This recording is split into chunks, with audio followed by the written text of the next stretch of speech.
Imagine a world where the bedtime stories you loved as a child twist into something far darker. Tonight, let me take you into the forgotten forest of whispering pines, where the trees don't just sway, they watch. The village nearby is small, cloaked in fog, with crooked houses and windows like hollow eyes. At the edge of this village lived a little girl named Elsie, with hair as black as midnight and eyes that flickered like candle flames. Elsie was no ordinary child. She had a secret. Every night when the moon climbed high, she heard the whispers calling her name from the forest. "Come play with us," they sang, soft and sweet but chilling deep in her bones. One evening, driven by a mix of fear and curiosity, Elsie crept past her creaky front door and stepped into the shadow-drenched woods. The air was thick with the scent of damp earth and something else, something metallic and cold. The trees seemed to lean closer, their branches like skeletal fingers pointing the way. The deeper she wandered, the louder the whispers grew, weaving around her like a silken thread pulling her forward. Suddenly, the forest opened to a clearing bathed in silver moonlight. In the center stood a circle of twisted tree stumps, each carved with strange symbols that pulsed faintly with an eerie glow. And there, in the middle, was a small wooden doll, perfectly crafted but with eyes that gleamed unnervingly alive. Elsie reached out, drawn by a force she couldn't resist. The moment her fingers brushed the doll, the ground trembled slightly, and a low hum filled the clearing. The whispers erupted into a chorus, now urgent and wild. "Play with us forever," they urged. Elsie's heart pounded as shadows began to stretch and twist around her, forming shapes, children's laughter echoing, but hollow and distant, like echoes trapped beneath the earth. She realized then that these were not just whispers. They were the voices of children lost long ago, trapped by a curse that tied their souls to the forest. The doll in her hands started to move, its wooden mouth opening in a silent scream. Elsie wanted to run, but the forest seemed to close in, branches curling like claws. Suddenly, a figure stepped from the shadows, a woman draped in tattered leaves, eyes dark voids that swallowed the moonlight. "Why do you come here, child?" she asked, voice both soothing and deadly. Elsie, trembling, whispered, "I heard the whispers. I wanted to know why." The woman smiled, revealing teeth sharp as thorns. "Curiosity is a dangerous game in Whispering Pines. Will you join us, or will you leave and forget this night forever?" The forest held its breath.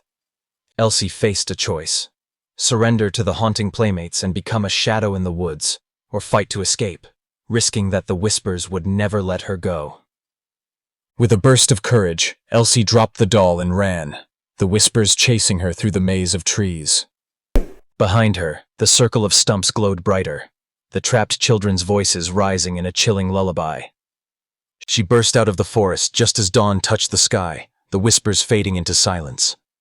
But now, every night, Elsie hears a faint tapping on her window, and the soft voice of the doll calling her name, reminding her that some games never truly end.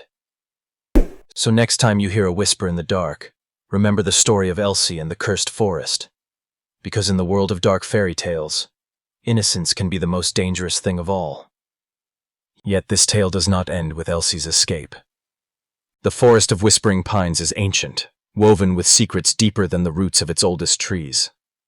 Villagers speak in hushed tones of those who vanished into the fog, swallowed whole by the woods, their names erased from memory. They say the forest feeds on innocence, and the whispers are not merely voices but the forest's hungry call, seeking new souls to bind. Each night, Elsie's dreams are filled with visions of the children trapped within the shadows, pale faces pressed against bark, eyes wide with silent pleas. She sees their stories etched in the carvings on the stumps, symbols that glow brighter when the moon is full. They tell of a time long ago when the forest was alive with laughter and light, before the curse took hold. Driven by guilt and a fierce desire to break the cycle, Elsie begins to learn the language of the forest. She listens to the whispers, trying to decipher their meaning beyond the chilling calls. Slowly, she discovers that the curse was born from a betrayal, a pact made in desperation between the village elders and an ancient spirit of the woods. To protect the village from a devastating plague, they sacrificed their children, binding their souls to the forest forever. Elsie, with her unique gift, is the key to undoing this dark pact. But the forest will not let her go easily. It tests her resolve with illusions and nightmares, trying to ensnare her spirit again. Shadows claw at her mind, whispering promises of eternal play and safety within the trees. Yet Elsie's courage grows stronger, fueled by the memories of the children's laughter and the hope of freedom. With each passing night, Elsie returns to the clearing, searching for a way to break the curse. She studies the symbols, traces the carvings with trembling fingers, and sings the songs the whispers teach her. Songs older than time, meant to soothe restless spirits. Her voice, pure and unwavering, begins to unravel the dark magic. One fateful night, as the moon reaches its zenith, Elsie performs a ritual beneath the twisted stumps. The forest holds its breath once more, but this time the glow from the carving shifts from eerie green to warm gold. The trapped children's shadows gather around her, no longer twisted and hollow, but shining with gentle light. A surge of energy bursts through the clearing, and the woman in tattered leaves appears again. This time her eyes are not voids, but shimmering pools of sorrow. "You have dared to challenge the forest's will," she says softly. "But your bravery has awakened hope." With a final breath, the curse shatters like glass, releasing the souls bound for centuries. The children's laughter fills the air, no longer hollow but vibrant, echoing through the trees as they ascend into the night sky like fireflies. Elsie stands alone in the clearing, the doll at her feet now lifeless and ordinary. The forest exhales, the oppressive weight lifting as the dawn light filters through the leaves. Whispering Pines is free, but the memory of the curse lingers, a reminder of the darkness that once thrived beneath its boughs. From that day forward, Elsie became the guardian of the forest's secrets, ensuring the village remembers the price of their past and honors the children who were lost. And though the whispers have faded, sometimes when the wind is just right, a soft tapping comes at the window, a gentle reminder that the line between innocence and darkness is thinner than we dare to imagine.